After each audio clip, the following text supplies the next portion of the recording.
Well, hi! I hope you watched the full of this video because me and my friends will going to tell you about morphology.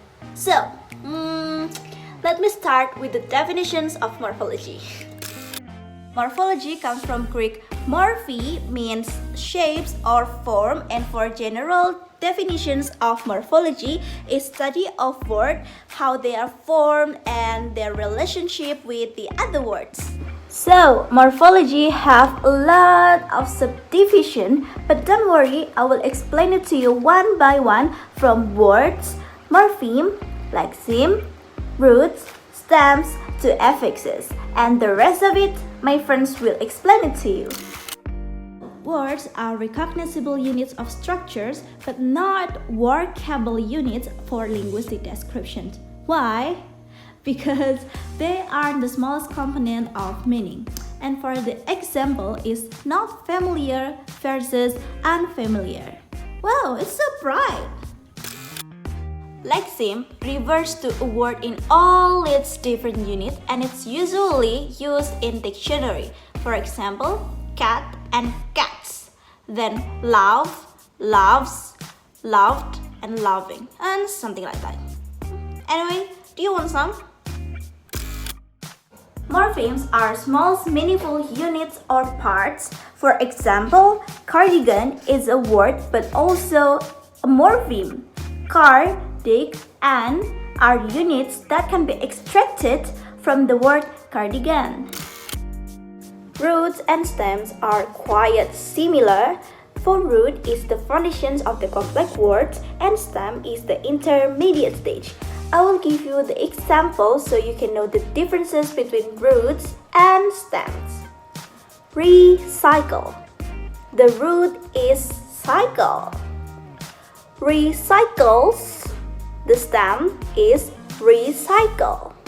Anyway, this is nasi padang. Cheers! So, affixes is any form that is attached to a stem and there are several types of affixes, classified according to where they appear on stem. For example, prefixes and suffixes. The example of prefixes are unlock, uncover, and rewrite. The example of suffixes are painting, careless, and friendship. And I have another one is grammatical words. Grammatical words are words that have highly abstract meaning belong to small closed classes. For example, pronouns, conjunctions, and prepositions. So, do you have any questions? I think I have no question. Okay, you can continue. So this time I want to explain about inflection. So if you're talking back about affix, it have two different functions. And the first one is called inflection. So inflection is give a grammatical information about a stem. For example, the word play. If you add a suffix s, it will function as a present tense for singular person. But if you add a suffix ed or ed, it will function as past tense. So it means you already done it. So for the next one, I will tell you or explain to you about lexical. So what is lexical? Lexical is a word that have a clear and more tangible meaning, and it can be expanded through borrowing and derivation. For the example, it's like a noun, verb, adjective, or adverb. Wait, I think my mother called me. Okay, I have to go, guys. Bye-bye. Hey guys, I'm sorry. Derivation is the second function of an affix, and it is to change the meaning or function of the stem.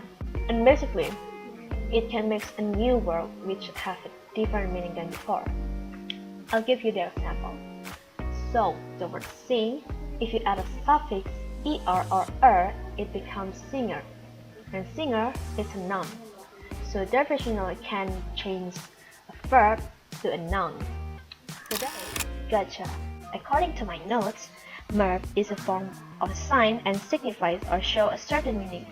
The example is the word books. You put an s as a suffix, right? So it has a plural meaning. So that's a merv. The second one is allomorph.